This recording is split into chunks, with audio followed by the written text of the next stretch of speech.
Hey guys, and welcome to today's video.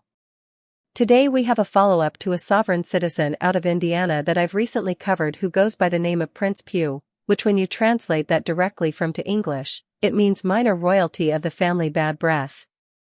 So, let's begin. Prince Pew, state would you please start a record?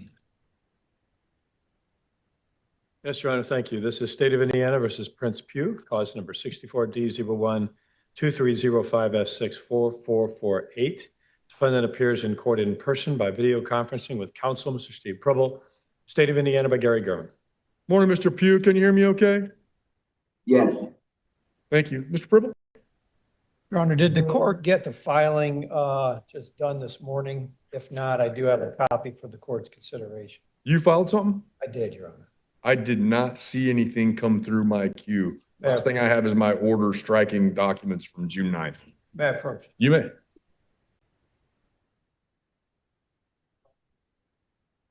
Okay. Yeah, Mr. Pew, it looks like your attorney has requested permission to withdraw from the case. Upon Mr. Pew's request, Your Honor. Okay. All right. What I'll do is take that under advisement and my assumption is you intend to try to proceed on your own and without counsel. Is that correct? Yes.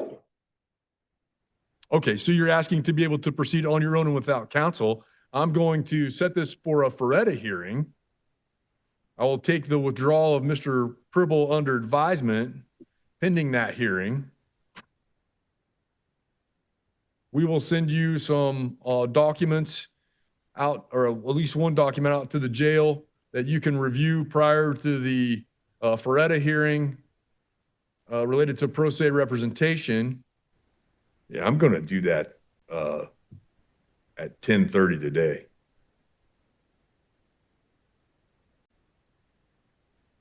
Mr. Pribble, you don't need to be present for it. Mr. Pugh, I'm going to have my staff fax something out to the jail right now. They'll present that to you, give you time to review it and prepare for a hearing that'll be held here in about an hour and 20 minutes where we'll go through your Feretta rights and make sure that you understand what would be required of you for you to be able to represent yourself before the court pro se. Okay? Yes. For the record, Your Honor, did you review my documents? Sir, you filed a bunch of stuff. The other day, I struck all that from the record because you're represented by counsel. As I've advised you before, we don't allow for hybrid representation.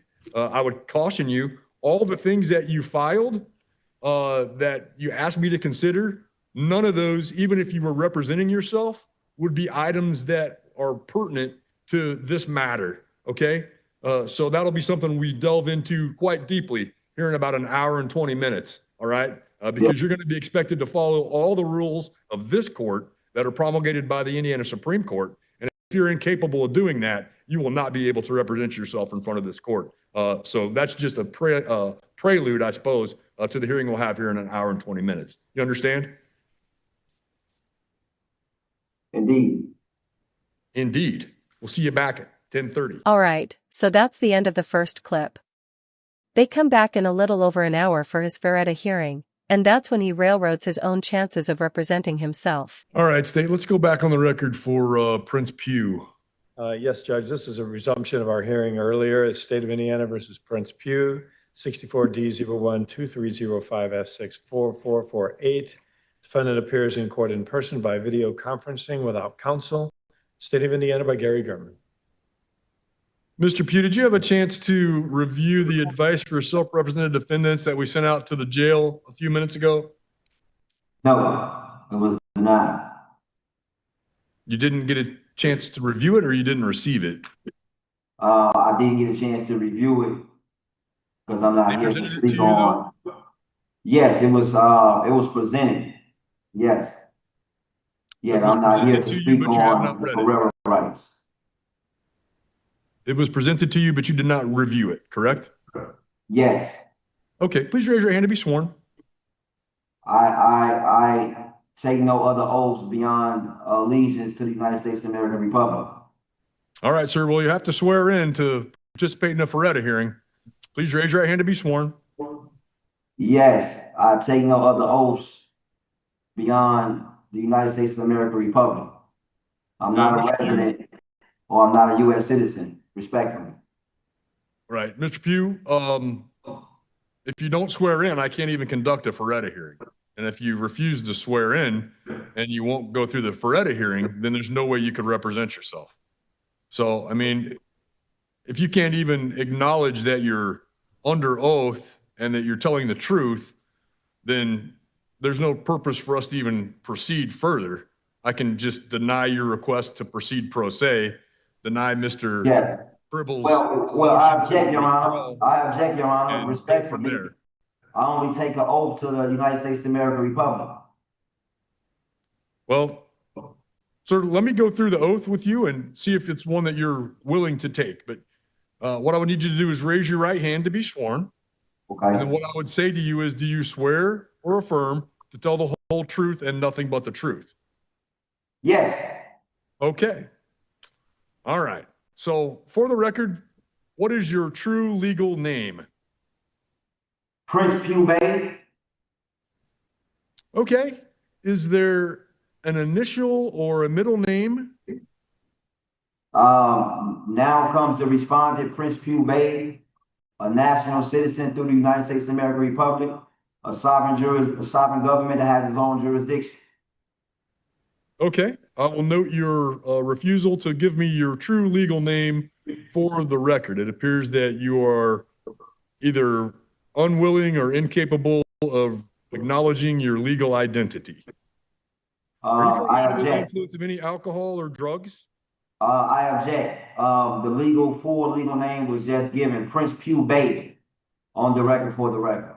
Yeah, I think he spells Bay, B-E-Y. Yes, correct. I believe that you have a middle name, sir. Yes, D. Okay. Well, why didn't you say that before? Prince D. Pugh Bay. Does the country of Morocco know that you're a Moorish American? Or is this some you just made up while eating your crayon tacos? And is Bay a name given to you by on your birth certificate or by birth, or was it something that was a legal name change, something of that nature? No, it's my full name that's on my certificate of live birth. Okay, and tell me more about your certificate of live birth. My certificate of live birth is a birth right and customs of the United States of America Republic by me being a full-blooded Cherokee Indian. Okay. So the moniker or suffix Bay, B-E-Y, is not part of your legal name, correct? No, that is incorrect. That is my full-blown name and appellation. Okay. So once again, the court will note for the record that the defendant refuses to acknowledge their legal identity. All right, sir. Are you currently under the influence of any alcohol or drugs? Once again, I object. Full name was given that's on the certificate of live birth, which is in the filing. And no, So I am not up to under the next question. any intoxicants whatsoever. Sir, are you under the influence of any alcohol or drugs? That's a yes or no question. No. You understand you have a constitutional right to a lawyer? I object. I understand that my constitutional rights are being violated at this particular point. Sir, it's also a very simple question. You understand you have a constitutional right to a lawyer? I understand that my constitutional rights are being violated at this particular point, and I am not a resident of Porter County, nor a resident of the state of Indiana, nor a U.S. citizen. I'm a Moorish American national of the United States of America Republic. Well, you might want to let the courts across America know that since they prosecute foreign nationals and Native Americans all the time for any crimes they may have committed while in America. Okay, sir. You understand that you have a right to an attorney. If you can't afford one, the court would appoint one for you. You understand that? No. Okay. Mr. Pugh, do you recognize that this court operates under the Constitution and laws of the state of Indiana? No, I understand that the state of Indiana Constitution, as well as the U.S. Constitution, as well as my ordained Constitution of the United States of America Republic, is in violation at this particular point, and that you need to contact the federal government, the governor, and the attorney general at this particular point. Mr. Pugh, do you understand that and recognize the legal authority of this court to hear this case? No, I do not. I only take oath of allegiance to the United States of America Republic. And I understand that the state cannot enforce its laws upon me and denationalize me or strip me of my citizenship or nationality. I also understand that the judge cannot sit in authority over citizens of another or a foreign state, nor can the state impair obligations of contract without being in direct, severe, gross due process violations at this particular point. Mr. Pugh, what does the prosecutor do in this court? The prosecutor answers motions that were said that were struck down, yet I haven't had a response from the prosecutor in response to any of my motions. Mr. Pugh, what does the judge do in this court? The judge is supposed to be a neutral party, yet is, very biased in this particular setting. And once again, the judge needs to uphold the state of Indiana, the U.S., as well as my ordained Constitution. He takes an oath of office to uphold these constitutions. And once again, cannot sit in judgment over a foreign state citizen. Mr. Pugh, tell me about the separation of powers in Indiana. The separation of power is supposed to be, once again, within the peace treaty. The state of Indiana, as well as the U.S. Constitution, is supposed to work in a bilateral treaty with the United States of America Republic. I'm not sure if any party of interest is aware of the bilateral treaties that we have. Mr. Pugh, you understand that if you represent yourself in this court, you'll be held to the exact same standard as a licensed attorney? No, I understand that I reserve all of my constitutional rights of the United States of America Republic. Once again, for the record, I am not a resident of Porter County, nor a resident of the state of Indiana. I'm a Moorish American national of the United States of America Republic. Mr. Pugh, you understand that in the course of you representing yourself, the court cannot and would not give you legal advice to help you try your case? Yes, I understand that I would not be in need of any counsel coming from this appellate court in this particular case or no case at all. I'm a Moorish American foreign national of the United States of America Republic, and I have the constitutional right to represent myself pro se with any of my filings and any of my motions, and they must be heard. Mr. Pugh, you understand that criminal trials in this state are governed strictly by the Indiana Constitution, by statutes that are passed by our legislature, by the Indiana criminal rules, by the Indiana rules of trial procedure, by the Indiana rules of evidence, and other Indiana rules that are promulgated by our Supreme Court? No, I am not a resident of the state of Indiana, nor a resident of Porter County. I understand that the statutes, the codes, the ordinances of the state of Indiana do not apply to me. Neither can the court have original jurisdiction. Only federal courts in cases where foreign state citizens and American Indians can obtain original jurisdiction. Well, this is going to be awkward since he wants to represent himself, but he's done everything he can to keep the judge from allowing him to represent himself. But now it's time for the judge to wipe that stupid smile off his dumbass face. You understand that if you intend to introduce documents or witness testimony, that you must do so by following the Indiana rules of evidence? No, once again, I am not a resident of the state of Indiana, nor a resident of Porter County.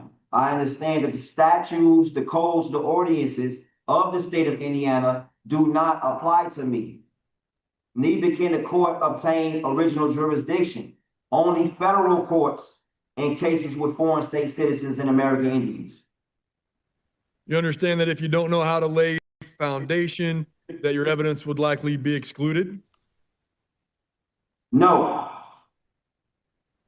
You understand that if the state introduces evidence you believe to be improper, that you would have to object using a specific legal basis found in the rules of evidence?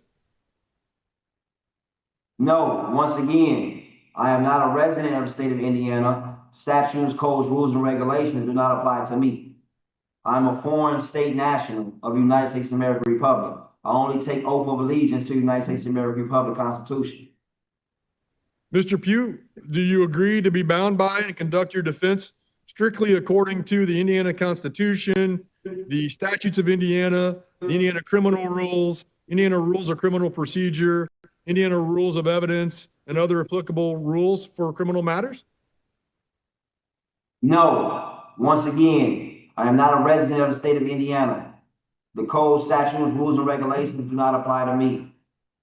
To enforce me to obligate would be a breach of trust and a breach of fiduciary duties of obligations and duties, as well as a breach of contract according to Article 1, Section 10 of the Constitution. And I reserve all of my constitutional rights of the United States of America Republic. Mr. Pugh, you understand that if there was a trial held in this matter, that I might make rules on objections and rulings on motions. Do you agree to respect and abide by the rulings, even if you disagree with the court's rulings? No. Once again, the code, statutes, rules, and regulations do not apply to me. What the court needs to do is contact the federal government, the governor or the attorney general of the state of Illinois. Because right now, the state of Illinois, the state of Indiana Constitution, as well as the U.S. Constitution, is in violation at this particular point. Sir, will you refrain from raising legal arguments, filing motions, or making statements to the jury that rely on jurisdictional theories, commercial law, or alternative legal codes not recognized by the state of Indiana? No, I will, because I cannot be denationalized and I cannot be denied citizenship. The only thing that I'm here to discuss is the treaty and the treaty that we have. So no, that would not be something that I will do. All of my motions are to be heard within the court and to be responded to by the plaintiff. All right, Mr. Pugh, I must advise you that in my professional opinion, it's almost always unwise to represent yourself in a criminal matter. In this case, you're facing a level 6 felony, which carries a possible sentence of 6 months to 2.5 years in prison, and then an additional charge for resisting law enforcement, Class A misdemeanor, which carries an additional sentence of up to a year in jail. You understand the potential penalties you're facing here?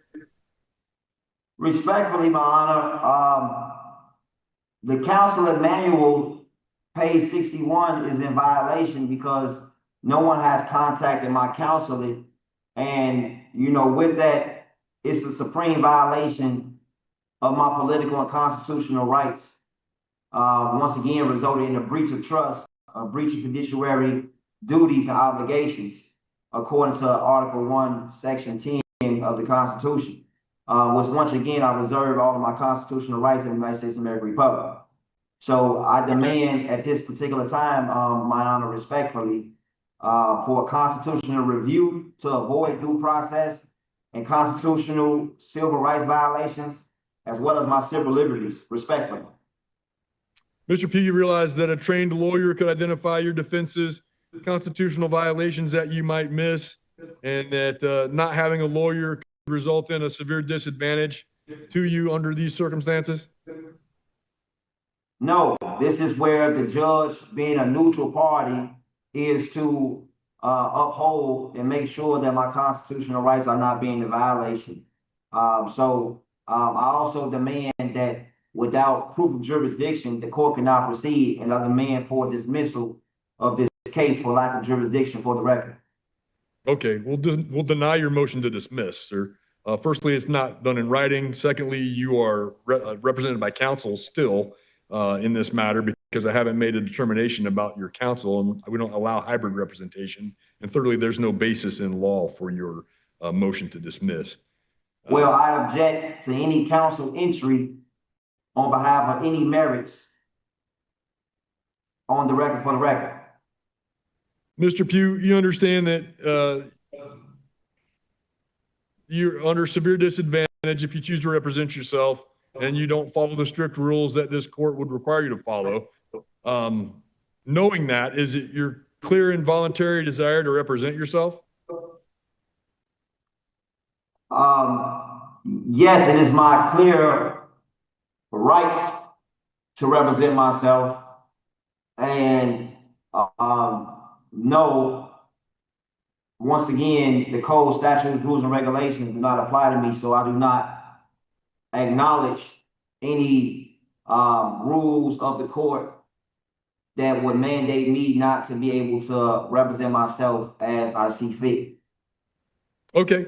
Tell me more about your wish to represent yourself pro se.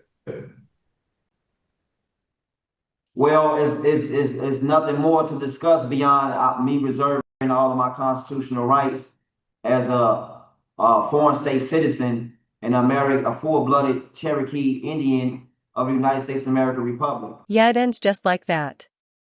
And yeah, the judge can deny your right to self-representation in this situation for two different relevant reasons. First, you don't have the capacity to represent yourself based on the answers you gave during your FETA hearing. And due to that, the judge must protect your Sixth Amendment right to counsel. And second, he can deny your rights to self-representation if he feels as if your request to represent yourself is an attempt at derailing the normal cost of business in the courts. So yeah, you just lost your right to self-representation and it was your own damn fault. Alright, guys. That's the end of the video, but I don't think that's going to be the last time we see Prince Dumpuck in court. So if you like the video, hit the like button. If you disliked it, hit the dislike. But don't forget to leave a comment below and subscribe with notifications on so you don't miss any of my content.